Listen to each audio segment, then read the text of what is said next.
maanta waxaan fursad u helay inaan ka qayb qaato hirgelinta barnaamijka dhaxal reebka cagaaran ee laga hirgelinayo deegaanka Soomaalida gaar ahaan magaalada Jijjiga si loo ogsoon yahay barnaamijka dhaxal reebka cagaaran oo hal maalin dalka oo dhan lagu beerayo ilaa iyo 700 milyan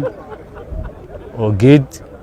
deegaanka Soomaaliya ahaan hal maalin qorshuhu uu yahay in lagu beero 2 milyan 500 oo geed inaan beerno haddaba dhirtaasi la beerayo noocyada ay kala tahay goobaha laga beerayo dhamaantooda way kala duwan yihiin noocyada dhirta la beerayo waxay iskugu jiraan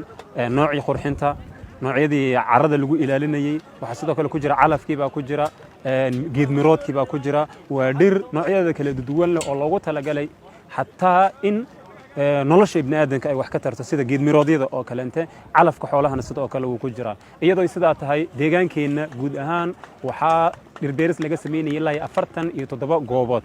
waxa guud ahaan ka qayb qaadanaya bulsho dhan ilaa 160,000 oo qof inay ka qayb qaadato dhir beeristaas oo ugu talagalnay meelaha la daawaday bulshadu soo dalxiistaaye damirkana intaasay dadkuna kala horeeyaane waa iga dardaarana dad yahu qaata dawbtayda kastaba hormood noqo ku beerdoogiyo caleendhe dacadnima ku maamula dhirtuna waa ildoogsigaye isxilqaan dadkaygow awoodtan iyo xeesheena